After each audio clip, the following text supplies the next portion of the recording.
নির্বাচন কমিশন প্রণীত সাংবাদিক নীতিমালা পর্যালোচনা সভার আয়োজন করে ব্রডকাস্ট জার্নালিস্ট সেন্টার এবং reporters forum for election and democracy.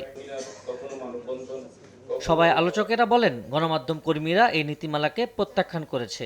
একতরফাভাবে এই নীতিমালা প্রণয়নের অভিযোগও করেন তারা। ভোট চলার সময় সংবাদ সংগ্রহে সাংবাদিকদের প্রিজাইডিং অফিসারের অনুমতি নেয়ারও বিরোধিতা করেন গণমাধ্যম কর্মীরা। এবারের যে নীতিমালা প্রণয়ন হয়েছে সঙ্গে সঙ্গে আমাদের গণমাধ্যম কর্মীরা সেটাকে প্রত্যাখ্যান করেছে। প্রত্যাখ্যান করাই যায়, প্রত্যাখ্যান করলে আসলে সামনের পথটা বন্ধ হয়ে যায়। তো আমাদের মনে হয়েছে এটা একটা আলোচনার মাধ্যমে যদি আসা যায় তাহলে ডেফিনেটলি আমরা কোনো একটা ভালো জায়গায় আসতে পারবো। একটি ভোট কক্ষে দুজন বেশি সাংবাদিক প্রবেশ করতে পারবেন না এবং 10 মিনিটের বেশি থাকতে পারবেন না, সেখানে আমাদের আপত্তি রয়েছে। মূল যে লুকোচুরির ঘটনা যেটা আছে, যে করাপশনটা হচ্ছে, সেটা তো আমি ধরতে পারবো না। আলোচকেরা বলেন, গত 3 নির্বাচনে যে নীতিমালা ছিল সেটিই এখনো বহাল আছে। প্রস্তাব দেওয়া হয় প্রার্থীদের হলফনামা শুরুতেই সাংবাদিকদের কাছে পৌঁছানোর। সাংবাদিকরা আক্রমণের শিকার হলে অপরাধীদের কারাদণ্ড ও অর্থদণ্ড দেওয়ার প্রস্তাবও আসে। ভালো নির্বাচন হতে হবে, ক্লিয়ার নির্বাচন হতে হবে। সুতরাং আমাকে যেখানে যেখানে যাওয়ার দরকার আপনি আমাকে নিয়ে যাবেন। যদি নির্বাচন কমিশনকে অবৈধ করে আমার কেন্দ্রে প্রবেশ করতে হয়, তাহলে আমাকে কেন নির্বাচন কার্ড দিচ্ছে, আমাকে সেখান থেকে কার্ড সংগ্রহ কেন করতে হচ্ছে?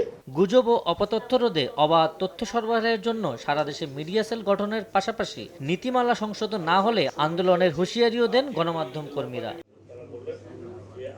নৌপরিবহন উপদেষ্টা ডক্টর এম সাখাওয়াত হোসেন বলেন, বর্তমান কমিশন যদি সত্যিই অবাধ ও সুষ্ঠু নির্বাচন করতে চায় তাহলে গণমাধ্যম কর্মীদের বিধিনিষেধের বেড়াজালে না আটকে পর্যাপ্ত স্বাধীনতা দিতে হবে। নির্বাচন কমিশন বলছেন যে তারা শতাব্দীর বেস্ট ইলেকশন করাবে। আমি ওনাদের কাছে রিকোয়েস্ট করবো, আমরাও চাই আপনি শতাব্দীর বেস্ট ইলেকশন করুন, কিন্তু আপনি যাদেরকে ব্যবহার করবেন as eyes, your eyes should be absolutely crystal clear and you act on them, put less restriction.